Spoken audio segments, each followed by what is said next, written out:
Step into the extraordinary with our weekly compilation, your go-to destination for the internet's finest moments. Embark on a journey through the most viral and captivating experiences. We've got you covered for the ultimate thrill ride. Story 1.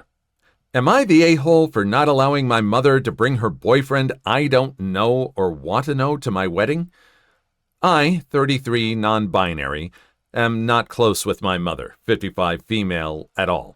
She divorced my dad, 60, when I was 7, and almost immediately married my stepdad, Mark, whom, despite everything, I was close with. They remained married until I was 16. I was upset when she divorced him and went to live with my dad and stepmom.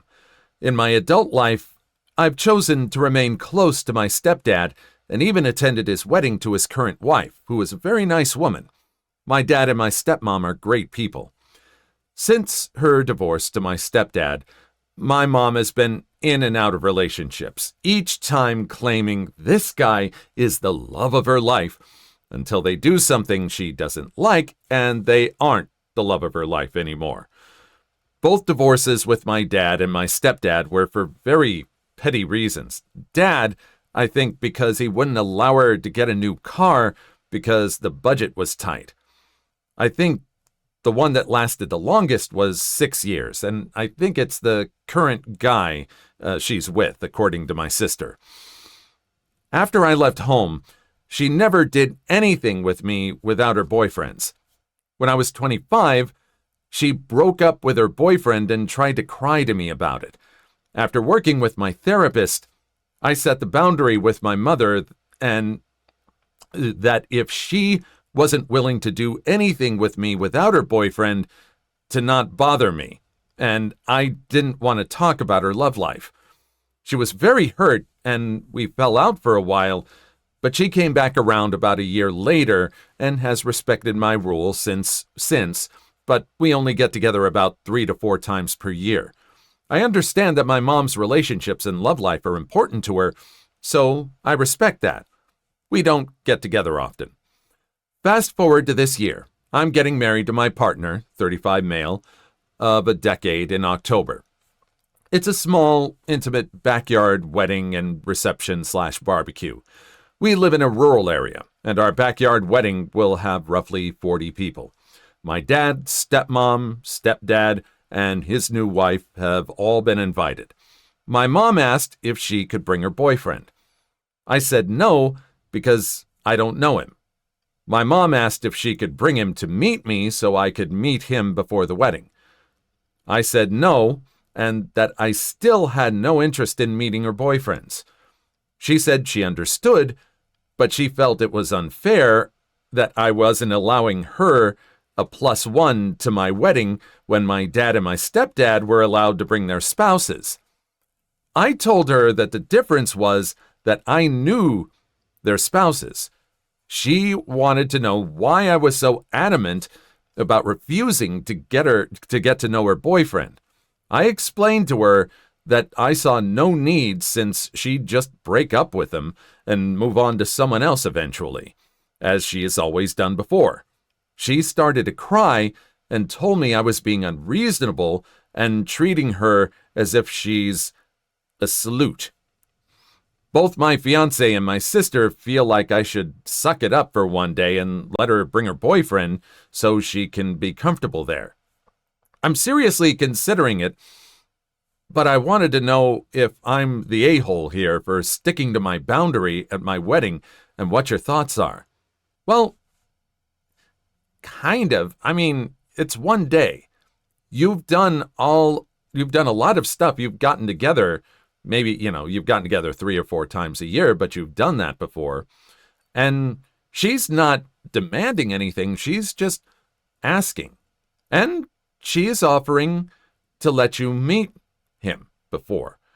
And that wasn't a yes, you can attend the wedding. It was just allowed to meet and get to know them better. And it's up to him to make a good first impression. I mean, it is your day. You have every right to include and exclude who you want on your guest list. But she's asking. She's respecting your boundary. I would say kind of the a-hole and, give this guy a chance. It's gonna be one day. Story 2. Won't let me plant sunflowers? Fine. Client walks into the office and asks us for a contract review. He then hands over a homeowners association contract. Before slogging through a whole HOA contract, I asked him what he was hoping to accomplish. They want me to dig up my sunflowers. Your sunflowers? Yes, I planted a row of sunflowers outside my house. They pranced by and said that sunflowers are not allowed per the contract I signed. So I want you to tell me if that's true or not. Sir, before anything else, I need to tell you that this will likely be an hourly fee bill. HOAs are notorious for dragging things out, so these could quickly become expensive sunflowers. I don't care. This is America, and I should be able to plant sunflowers, deity damn it. Still thinking he wasn't that serious about sunflowers, I asked for a 3-hour retainer. He immediately pulled out a checkbook and paid for 4 hours. So I buckled down to review the alleged anti-sunflower clause. Just for reference, the sunflowers he wanted to plant were really big, like 5 feet, and all along the front of the house. It was a very substantial amount of sunflowers.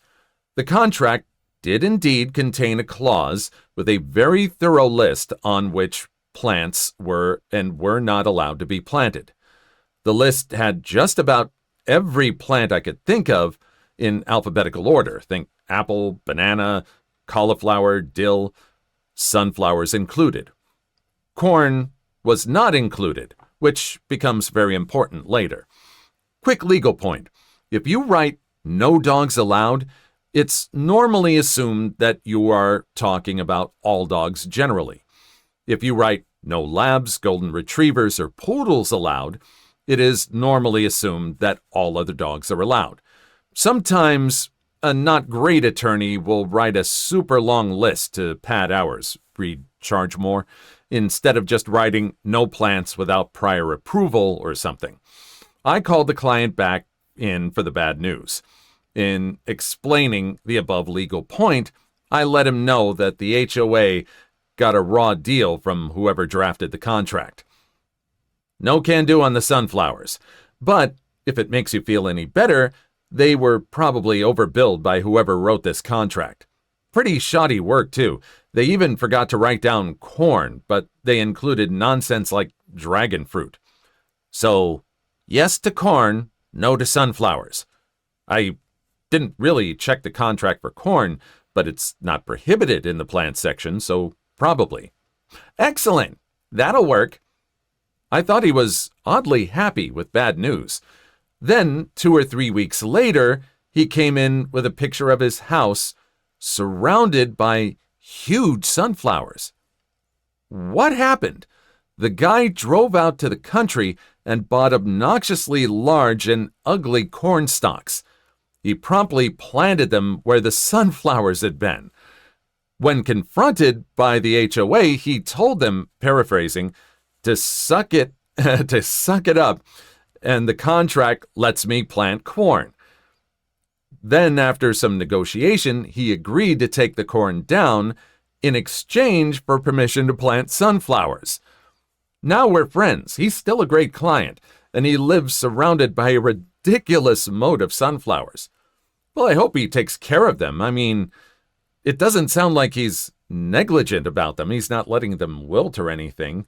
And the guy likes sunflowers, and he was able to get what he wanted. So, yeah, win-win. I mean, I'm glad he was able to stand his ground to an HOA that's acting more like a bully than a protector. What do you think? Story 1. Am I the a-hole for showing everybody what my ex wrote on his final check to me? I, 51 female, divorced my ex-husband, 53 male, 7 years ago.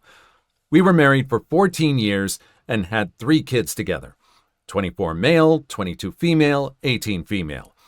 I was a stay-at-home mother, and I suffered from constipation that, while doctors say isn't definitely IBS, has made me suffer from joint and back pain when I eat things like dairy or any of my other food sensitivities.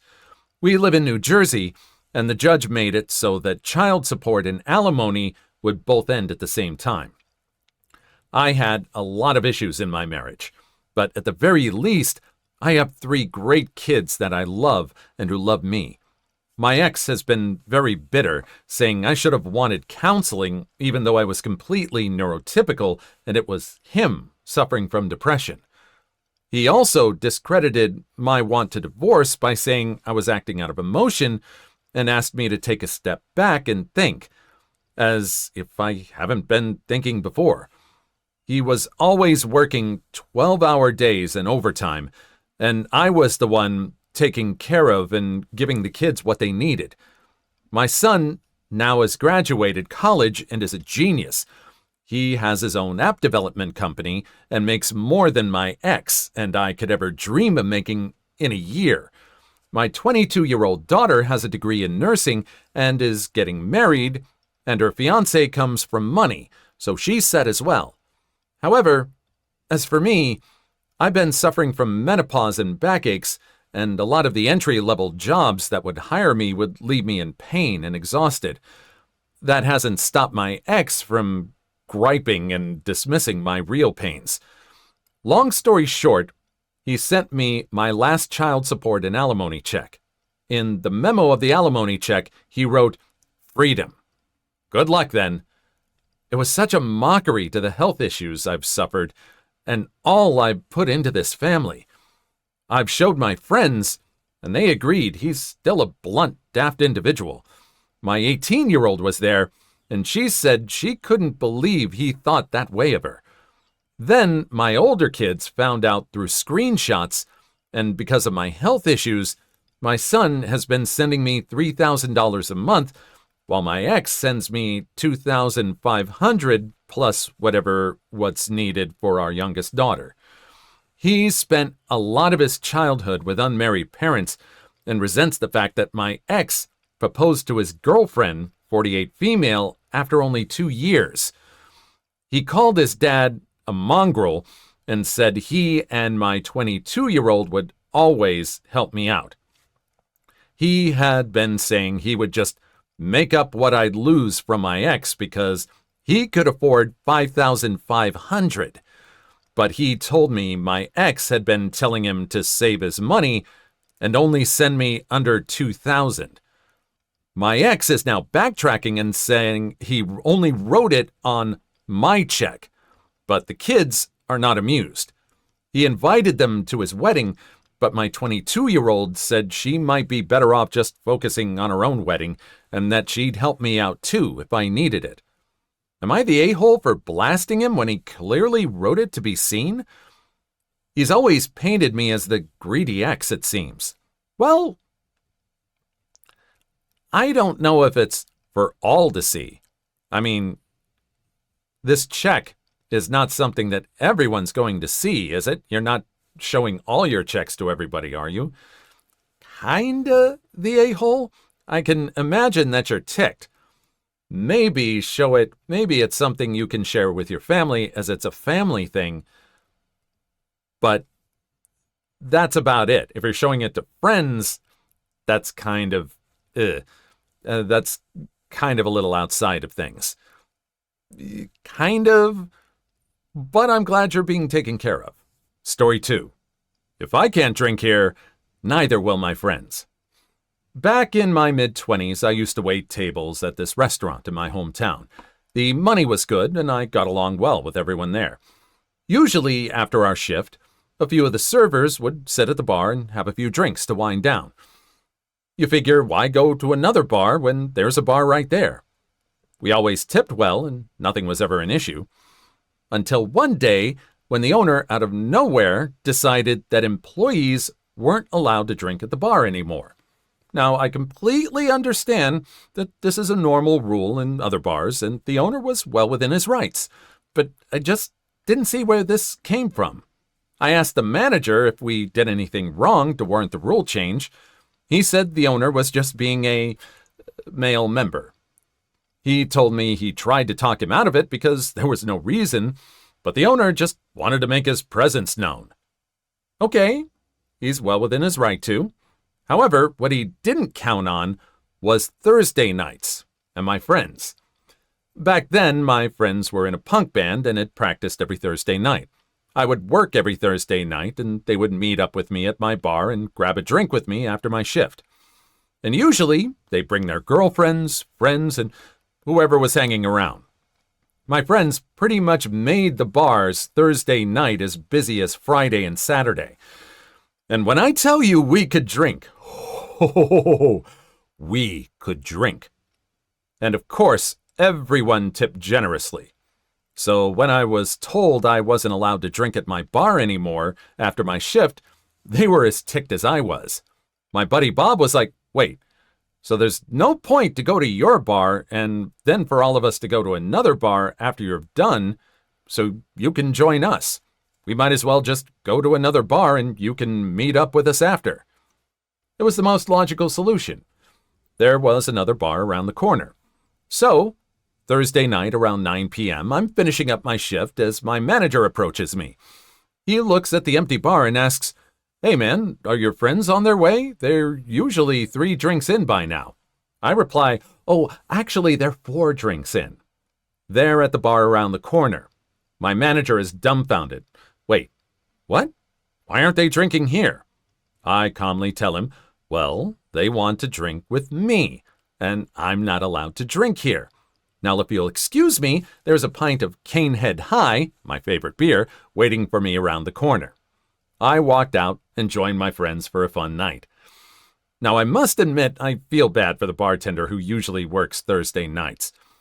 She had no part in the decision, and her tips suffered because of our move. But that's on management, not me. After a few weeks, the owner noticed the dip in sales on Thursday nights, and we were allowed to drink at our bar again. However, the damage was done. We found out that not only did the bar around the corner have all the beers we usually drink, they were much cheaper. We also struck up a great friendship with the bartenders. We found our new hangout spot. There was no reason to go back. Oh well. Yep. It says at the beginning, the owner wanted to make his presence known. Show up at the bar. Show up at the business you own. Put in some work. Look at everything around. Observe that this person was bringing in their friends from Thursday night, and maybe it would have given you the idea to not implement this rule. That's probably how you make your presence known, by treating the employees like people. Radical thought, I know. Story 1. Am I the a-hole for refusing to spend my money on my stepdaughter's wedding? My wife passed away when my sons were 8 and 4, respectively. Since then, I remarried, and my new wife and I have been married for some 11 years now. She herself was married before and had a daughter of her own from her own past marriage. Her ex-husband's story is its own saga, but suffice to say, he's alive but isn't in their life anymore. When we married, my bio children were 13, son, and 9, son, and my stepdaughter was 12, stepdaughter. For 11 years, I tried to make some bridges. I would get her gifts and try to make sure she always got what she wanted. I did everything I could to make her happy. I would drive her to school, be at her extracurriculars. I paid for the nicest private schools for her that I could. Not to mention, I worked day and night so I could give her the lifestyle she deserved. My wife is a housewife, a choice she made after she voluntarily quit her job in marketing. I tried my best and treated her just like my sons, but she continued to hate me. This came to a head specifically when my stepdaughter graduated about 5 years ago. While my eldest son had invited my wife, his stepmom, to his graduation, my stepdaughter refused to invite me. She had 2 tickets, but she only invited her mother. Her grandparents refused, as they live in my wife's native country. When I asked why, she said, "You're not my dad. You didn't raise me, and I don't want you in my life." I was heartbroken. I tried very hard for her to like me, but she hated me. Still, I paid for her college. I paid for both of my sons' colleges as well. Nevertheless, A few months back, she informed my wife that she will be getting married. I only found out when my wife told me. What was even more devastating is that she said she would come home to celebrate, and I bought a cake, balloons, and much more. Then at the last minute, she changed plans. She just told my wife that she would come over to her apartment without her sons and I. Without my sons and I. I was shattered. When I eventually called to congratulate her, she just tried to end the conversation as quickly as she could. The last thing I had asked was maybe the honor of having a father-daughter dance with her, which she had shot down. I said nothing, but then came the bill, and my wife said she needed some money for her wedding. I considered it long and hard, but clearly, as she didn't consider me as her father, I said I would not be paying for her wedding. I told my wife that she had money saved up. It was her choice to use it if she wanted, but I would not be paying for her wedding. She was furious at me. She said she barely had any money saved up, and I was being an awful person. I have received calls from all of my wife's family telling me that I should pay, mainly her immediate family, like my father-in-law and my brother-in-law. The whole thing has become a mess. It's divided our family, but I'm still holding my ground. Am I the a-hole? Not as much of an a-hole as the stepdaughter is. The stepdaughter is just viewing you as someone she can get money and stuff from. You provided a lot for her. Hopefully, this isn't a situation where you just thought buying her things would be a way into her heart, and you tried to forge a relationship with her. You were trying to be there for activities at least. But this woman has said, you didn't raise me. So yeah, I don't think you're the a-hole. She is so much more of an a-hole. And this other the family just doesn't understand. Her family just doesn't understand. No, I don't think you're the a-hole. Story 2. My new catchphrase is, not my job. So I got turned down for a promotion recently. I was told that I get distracted too easily and don't focus on my job. I got told that I need to stop trying to run in to be a hero if I ever want to be considered for a promotion. I was told that I need to work as directed. So for context, I have been doing my boss's work for him. When things at work get backed up, I will jump in to get things back in order quickly. My job has fairly specific jobs where we aren't supposed to change positions and we're to work as directed. I have gone to help out those outside of my job repeatedly since being hired. My direct supervisor and manager loves it when I go to help out. Well, that's all stopped now. I even had the big boss try to tell me to help out a section that's outside my job description. My new catchphrase is, not my job. I had the bosses tell me that I am to do as instructed. I instead go to the union and get paid and extra to work in a different section. This has been the new trend for the past couple months. And today, it all hit my head. They have only one person in reserve for a 4-man crew.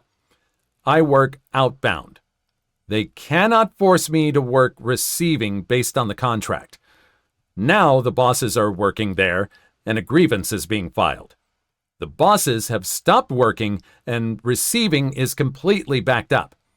I just had my manager come and beg me for help. I told him, not my job. I need to remain focused on my job and not try to be a hero.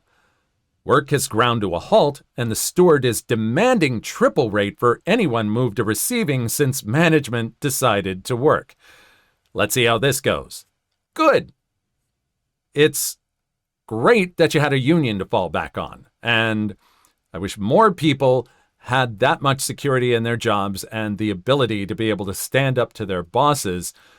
Especially, these bosses are just trying to keep this person at a lower paid rate and denied a promotion, yet still doing the work that they should be doing. Sorry, not my job. Perfect. Way to go, Bartleby. Story 1.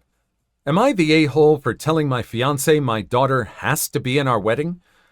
I, 45 male, have a daughter, P, from a previous relationship. I divorced my ex-wife on good terms, and we share 50-50 custody of P. She's now 11. After I divorced my ex-wife, I met my now fiancé, S. S and my daughter get along very well. After 5 years in my relationship with S, I proposed. S was super excited and wanted to start planning right away. She looked at venues and started asking her friends to be her bridesmaids. She then told me she wanted her niece to be a flower girl, which I had no problem with, but I said I also wanted P to be a flower girl. S looked at me funny and then said that she didn't think that P would fit the part. I got angry and told S that my daughter would be in our wedding. S started to become upset and said that the girls in the wedding were up to her and P wouldn't be one of them. I told S that if P wasn't in the wedding, then there might not be a wedding. I stormed out and took P to get ice cream. P knows we're getting married and told me she thinks she'll look pretty with whatever dress S decides she should wear. This broke my heart and I decided to text S. I told her I would be staying with a friend to think this over. My mother-in-law texted me saying I was overreacting and that my daughter doesn't have to be in my wedding and I was being an a-hole for saying that I would cancel. So did I take it too far, saying I will cancel? Am I overreacting or just being a good dad?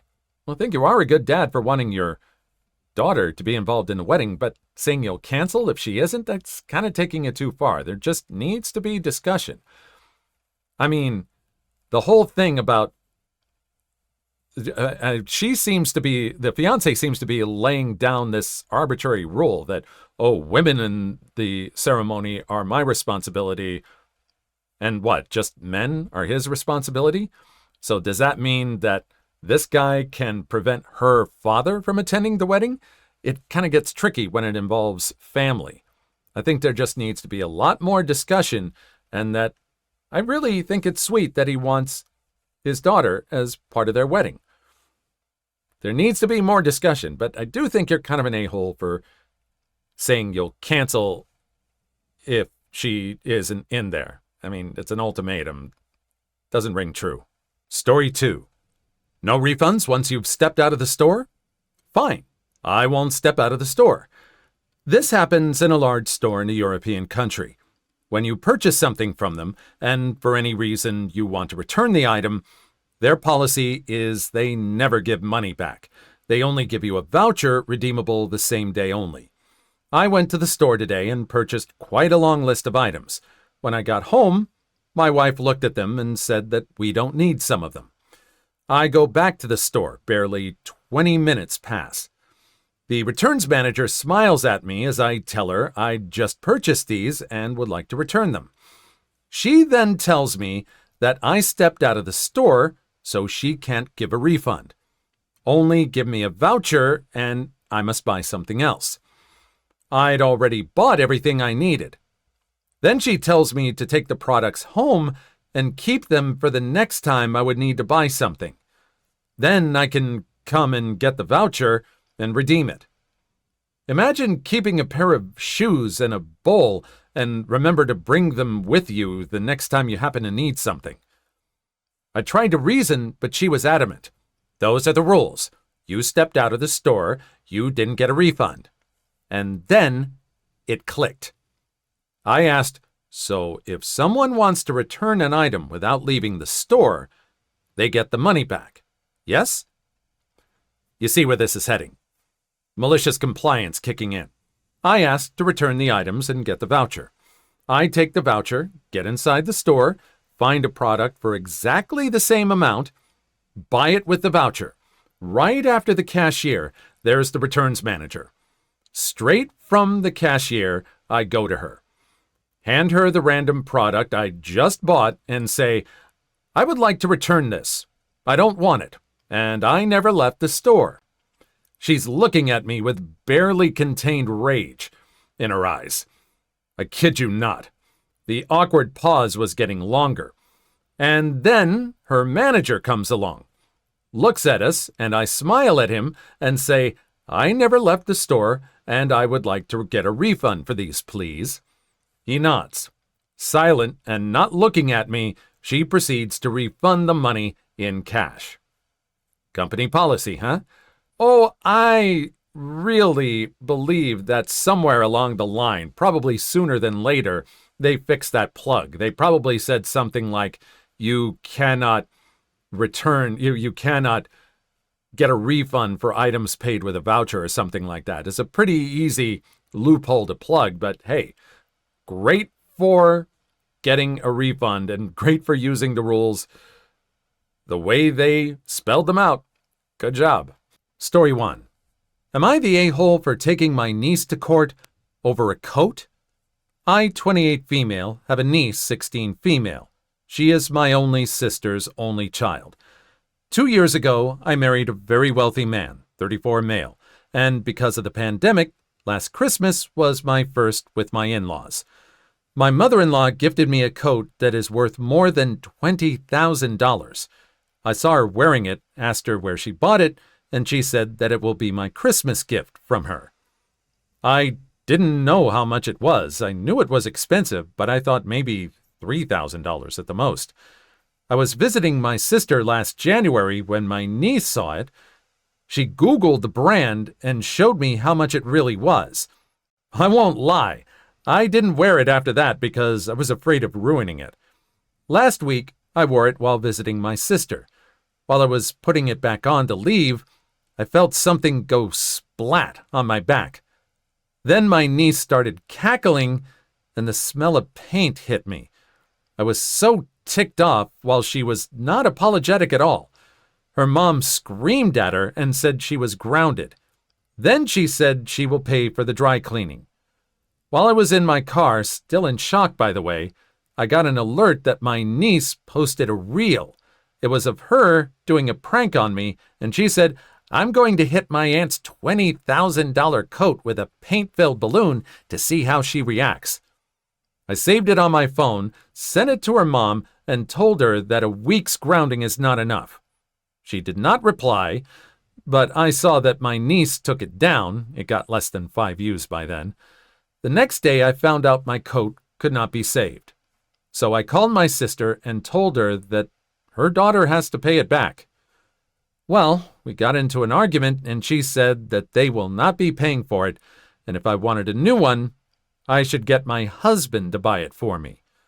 I think that they should pay for it. They can afford to. In my opinion, they should sell my niece's car to pay me back money. We did not reach an agreement, so I told her that I will be suing, and reminded her that I have video evidence that her daughter A did it on purpose for online clout, and B knew exactly how expensive it was.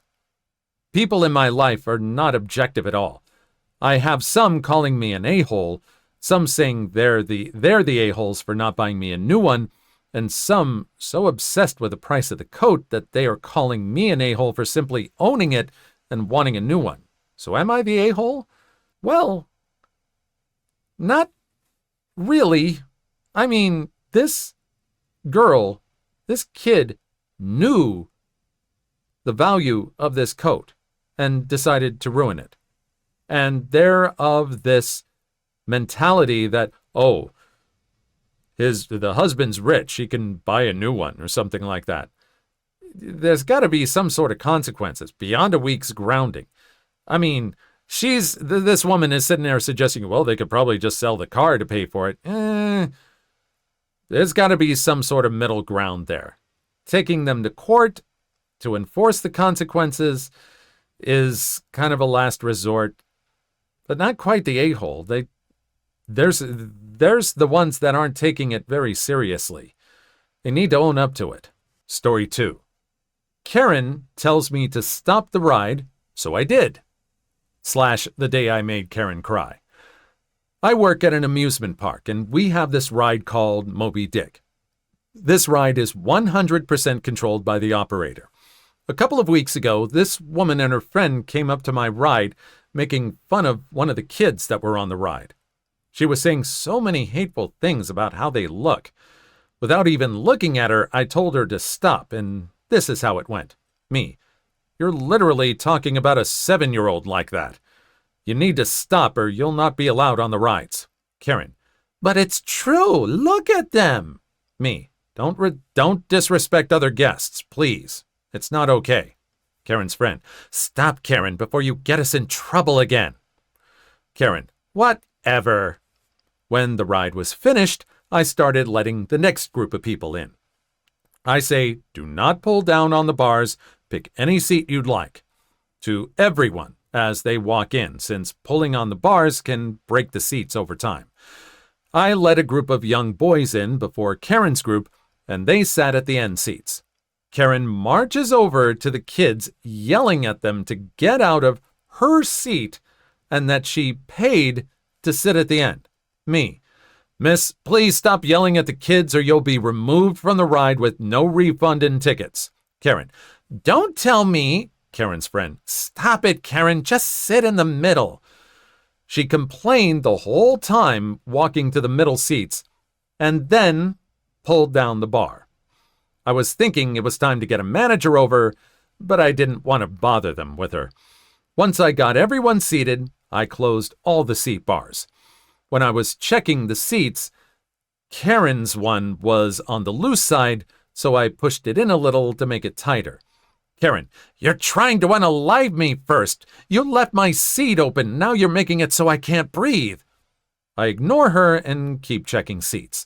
When I finally start the ride, I slowly rock it, and Karen is screaming to take her off, so I make the ride go faster, doing full circles now.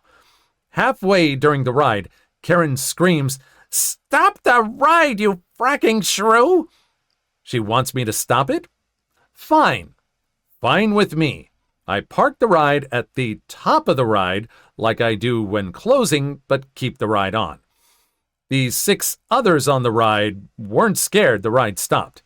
Karen started screaming bloody unaliving, crying and begging to be let down. The parents watching know what she said before their kids and know what's going on and start laughing. After around 30 seconds, she is screaming and letting me down, screaming, "Let me down!" still.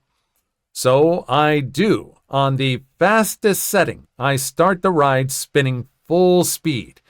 I made the ride a little longer since all the kids were having fun. Before I opened the seats, I screamed a warning. Me: "Wait for the bars to fully open and stay above your head before getting up. Stay seated." Karen pushes it and gets up, having the bar fall back down and hit her in the head.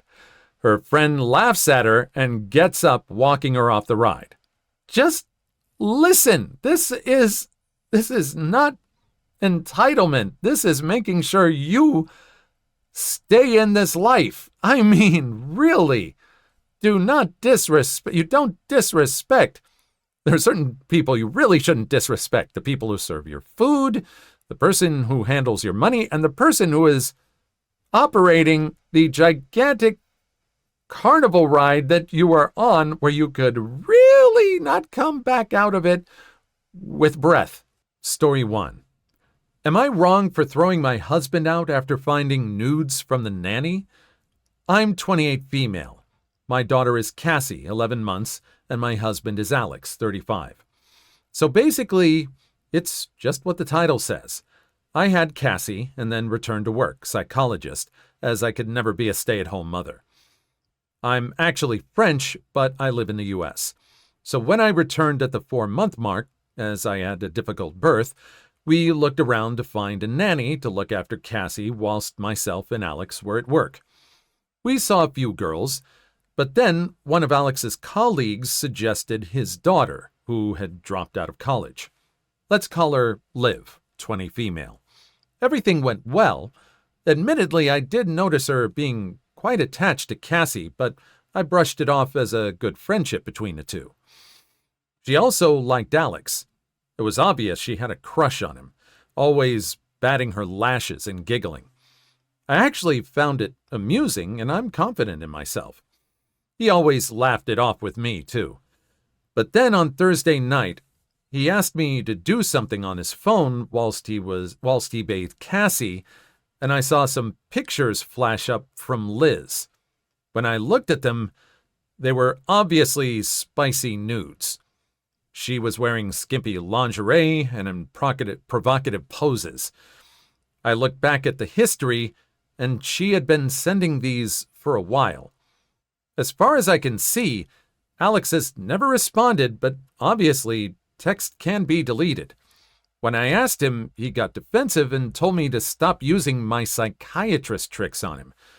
I was not happy with his non-answers, and it ended up in a shouting match waking Cassie. So I got him a bag and threw him out. Told him he's not welcome back until I have answers. I'm considering taking Cassie back home to see my family in France for a little bit. His mother and friends have been blowing up my phone saying I'm being too harsh and they were harmless texts. Nevertheless, I feel disrespected, and that doesn't fly with me. Was I too harsh? Should I accept his claims that he never responded? Edit. Not husband, fiancé. Also, I'm not taking Cassie to France. We will visit my family for a few weeks, and Alex has given consent. I think you're both kind of wrong in this respect. I think you're being a little too harsh with this, but why is he not giving answers? Well, if he said he never responded to it, couldn't you just check on the phone? I mean, as long as you were on there. If he had never responded to them, did he just ignore them? Did he never pick them up? Was this the first time you had opened up these photos? He might just be innocent in this. And he kind of feels like you're disrespecting his privacy. I think there needs to be a little bit more open communication about this, and it really needs the two of you to work together, considering you two have a child together. This is not going to go anywhere anytime soon. Story 2. What's on your screen right now? I received an unsolicited call earlier this morning from a gentleman named Dan.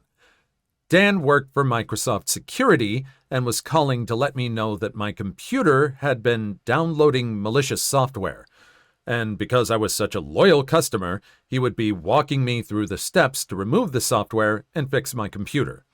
In case you didn't guess, Dan did not work for Microsoft, my computer was not infected, and he was not going to help me. Our conversation began. Dan, are you near your computer right now? Me. Yes? Why? Dan, I'd like to help you check it for issues. Me. Okay, give me a minute. At this point, I spend a couple of minutes finding my laptop and getting it booted up. Really, it only took about 20 seconds, but Dan didn't need to know this. Once I was at my laptop, Dan continued. Dan, what do you see on your screen right now? Me. What was that? I wanted to make sure I heard his question correctly. Me. Dan. What do you see on your screen right now? Me. Well, I see my desktop. At this point, Dan tried to continue with his script, but I had not told Dan everything that was on my screen, so I continued.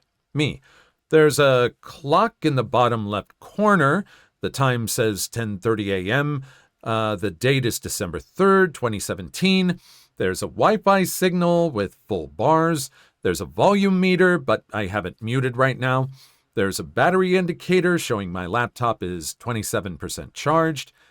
Dan tries in vain to interrupt me, but there was still more things to tell him. Me. There's an icon called My Computer, an icon called Recycle Bin, and icon called Google Chrome. You can see where this is going. I proceeded to read off to Dan each and every icon, shortcut, folder, and file that was currently displayed on my screen. Dan never got a chance to get a word in edgewise. Finally, after about 4 or 5 minutes of meticulously letting Dan know exactly what was on my screen, he asked me a question. Dan, can you right-click on my computer? Me. Sure. No problem. Do you know where that would be located? Dan. It should be on your desktop. Me. I know, but I can't find it. do you remember what it was next to when I described everything to you? Dan, it should be next to the recycle bin. Me, no, Google Chrome is next to the recycle bin. After a few more minutes, Dan successfully navigated me into the Start menu to open up a run box. Dan, okay, there should be a field in the run box. Is it empty? Me, no, it has something written already. Dan, what does it say? Me, the first one says MS Info 32, the second one says command, the third one says reg edit. After going through all the items in my runbox history, 11 to 12, Dan let me know that he would need to call me back in a few minutes. Despite my pleas for help, Dan hung up. Apparently, I wasn't supposed to follow his directions so well. Yep, apparently there are a lot of YouTube channels, I've seen a few of them, that are fighting back with this kind of time-wasting kind of stuff. And you didn't even have to have all that much of a literate computer knowledge to be able to waste this person's time. So, yeah, great job, and glad you had the time to be able to pull this kind of stuff. Please leave your story in the comments. I would love to make a video on them in the future. Also, don't forget to like and subscribe.